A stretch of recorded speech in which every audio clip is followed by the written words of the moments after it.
De volta com o Jornal da Fã aqui pela sua Fã FM 99,7. Eu tenho pela linha telefônica o veterinário Marcos Ramos. Na pauta agora o nosso quadro Pet.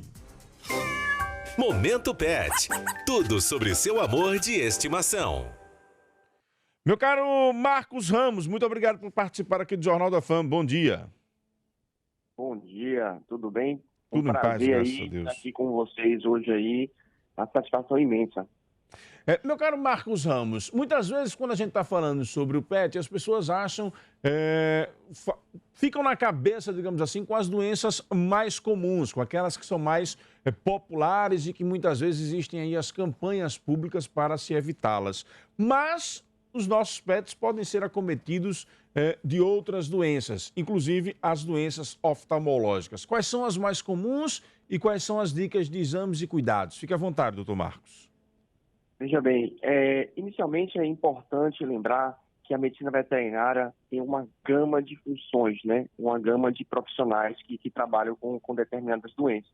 Então é sempre importante buscar um médico veterinário da sua confiança e principalmente aquele médico que está especializado naquela área afim. No caso, a gente está falando da oftalmologia veterinária. Então, a oftalmologia veterinária, ela busca unicamente, exclusiva, atender os olhos dos animais, mas nunca deixando o lado veterinário clínico, porque existem outras doenças que podem agir de forma simultânea. Então, veja bem, os olhos, é importante lembrar que lida muito com a questão do manejo.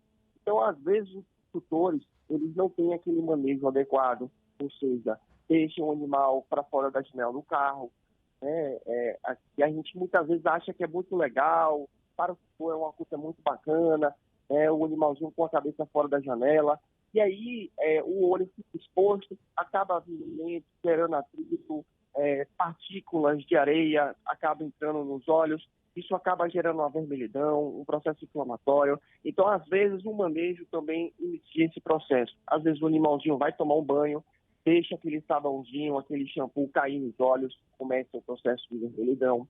Então, esse manejo acaba complicando mais ainda, e aí doenças que acabam surgindo tem muito a partir daí, desse manejo.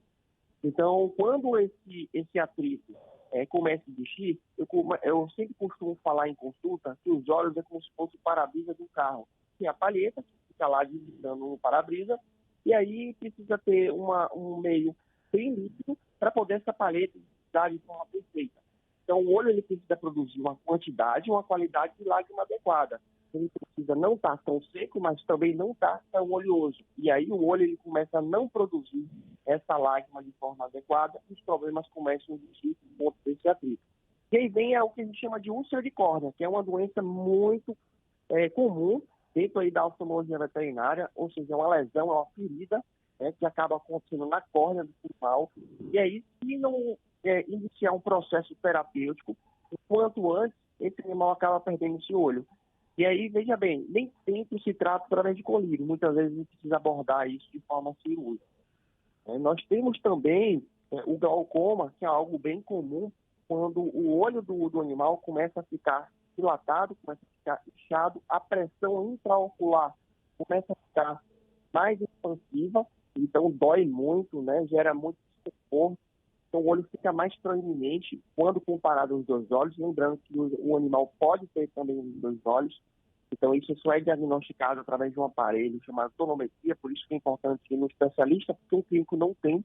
Então você tem ideia, um aparelho desse custa hoje uma média de R$35.000, então não é qualquer veterinário que vai conseguir ter esse tipo de aparelho e consequentemente realizar esse tipo de diagnóstico. Existe tratamento, mas muitas vezes o tratamento não é responsivo e esse animal precisa se realizar cirurgias de correção, até mesmo a nucleação, que é a remoção desse olho quando necessário. Nós temos também, por exemplo, uma doença muito comum, que é a chama de cegueira, né? Popularmente fala cegueira. Só que, na verdade, você vê ali uma nata branca dentro da córnea, né? Que o pessoal na medicina veterinária, né? Os técnicos chamam de catarata. Então, é uma película, é uma lente que está dentro do olho e essa lente fica ofuscada por conta da velhice. E aí você tem essa catarata, que chama catarata aconteceu. Tem as cataratas joviais, né, que são as cataratas que já nascem com o animal de forma congênita, mas é uma doença que é operável, né? Então a gente precisa entrar em contato com o veterinário da especialidade para poder realizar essa cirurgia. É uma cirurgia não tão complexa, mas é uma cirurgia que precisa de um especialista para estar realizando. Aqui no estado mesmo só tem 2 pessoas que fazem esse tipo de cirurgia, né?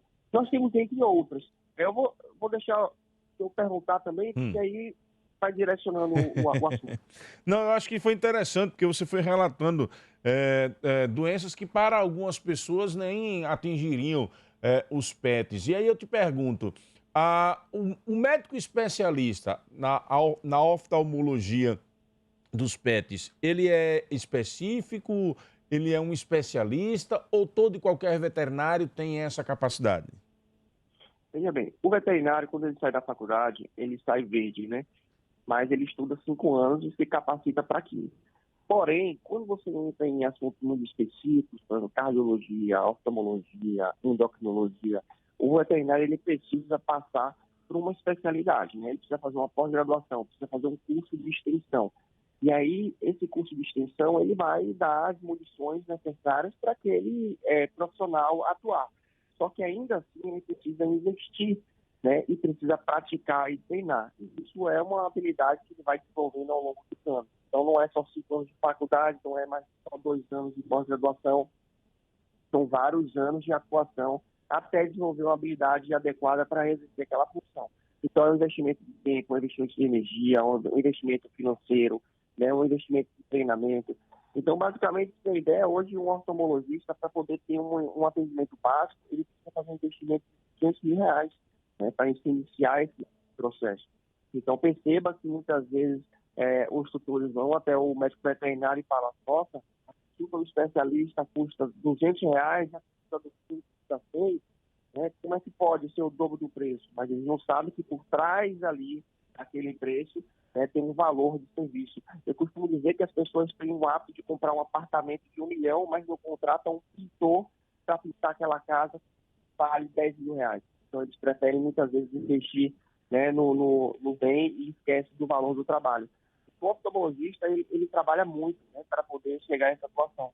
Ele exerce um papel lindíssimo na sociedade e eu acho que eles precisam ser valorizados tanto quanto qualquer outra profissão. O Jackson diz aqui, tem um cachorro poodle com esse problema na visão, preciso levá-lo ao especialista. Ou seja, doutor, sua participação já está rendendo aí alertas aos nossos ouvintes da importância de cuidar da saúde oftalmológica dos pets. Com certeza. Normalmente, eu costumo dizer que poodle se chama toodle. Eles têm geralmente tudo, né? Eles são animais que doam bastante.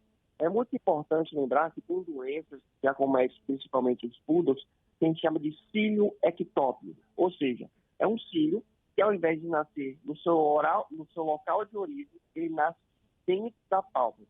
Essa pálpebra, ela acaba perdendo muitas vezes e esse cílio que está por dentro acaba gerando esse atrito, consequentemente gerando o que a gente chama de úlcera de córnea. Então é muito importante ir até o especialista, porque lá no especialista ele vai utilizar, né, um colíriozinho ou uma fitinha corante que ele vai identificar exatamente onde está a ferida, a lesão. E aí, a depender do grau da lesão, ou do tamanho da lesão, você vai conseguir direcionar ou de forma terapêutica ou de forma cirúrgica. Então, é muito importante ir até o especialista, porque o clínico ele não tem essas ferramentas apropriadas para poder realmente diagnosticar e, consequentemente, traçar a melhor linha de cuidado para o seu pet. Existe alguma doença mais específica que venha de nascimento já com o pet? O entrópio, que é a inversão da própria pálpebra, é normalmente uma doença congênita, que já nasce com o animal. Então, normalmente, é uma cirurgia que é feita através de correção cirúrgica, né? Então, é muito importante o quanto antes ser diagnosticada, o quanto antes ser, consequentemente, corrigida, né? Nós temos também a obstrução do ducto nasolacrimal. Então, existe um caminho, né, falar no popular, para as pessoas entenderem, que vai do olho até o nariz e até a boca. Por isso, quando se coloca um colírio no olho, as pessoas sentem gosto desse colírio na boca, porque existe essa conexão entre olho, nariz e boca. Então, esse ducto, normalmente, ele é para ser desobstruído, mas às vezes o animal nasce com essa obstrução natural.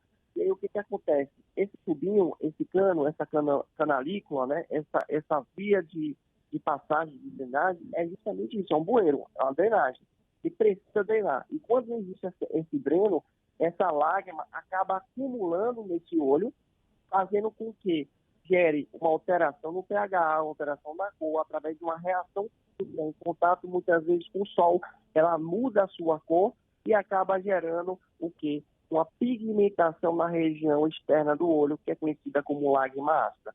Então, também é uma questão muito importante que já nasce com os animais, por isso é importante fechar o diagnóstico, porque esse animal precisa ser acompanhado o resto da vida. O senhor já falou aí do Poodle, né, que é uma raça que acaba tendo bastante complicações ao longo da vida. Existem outras raças que tenham mais proeminência, especificamente para essa questão dos problemas oftalmológicos? Sim, as raças que têm uma predisposição racial são inúmeras. Tais delas como, por exemplo, o Shih Tzu, o Lhasa, né, que são raças muito parecidas. Nós temos as raças como Pitbull, Bulldog inglês, Bulldog francês. Nós temos também os American Bully, que realmente nascem com muitos problemas, né? São animais que têm problemas congênitos, né? Por conta dessas linhas de cruzamento, muitas vezes desacerbadas, né? Então, os American Bullies têm muito problema, como, por exemplo, na região da pálpebra, né? As pálpebras muitas vezes nascem com a deficiência de produção mesmo de lágrima, né? As pálpebras nascem com a pálpebra invertida, tanto para dentro quanto para fora, né? E tem aparecido bastante neoplasias, tumores, né? em regiões de córnea. Então, essas raças são raças que são mais predispostas. Não que não possa acontecer nas outras, mas a chance de acontecer nelas é muito maior. Muito bem. Meu caro Marcos Ramos, veterinário especialista em oftalmologia dos nossos pets, muito obrigado pela sua participação, pelos esclarecimentos, por essa entrevista bem detalhista e que trouxe bastante orientação para os nossos ouvintes. Muito obrigado mesmo por ter aceito participar do nosso quadro, viu? Eu que gostaria de agradecer imensamente, podem contar comigo sempre que precisar. Posso deixar meu telefone de contato? Por favor, fique à vontade. Meu telefone de contato é o 79998-551530. Qualquer dúvida que tenha, pode entrar em contato comigo, que eu vou estar estabelecendo qualquer dúvida que vocês tenham. Muito obrigado. E o perfil do meu Instagram é o @professor Marcos Figueiredo. Muito bem. Esse foi mais um Quadro Pet. Momento Pet. Tudo sobre seu amor de estimação.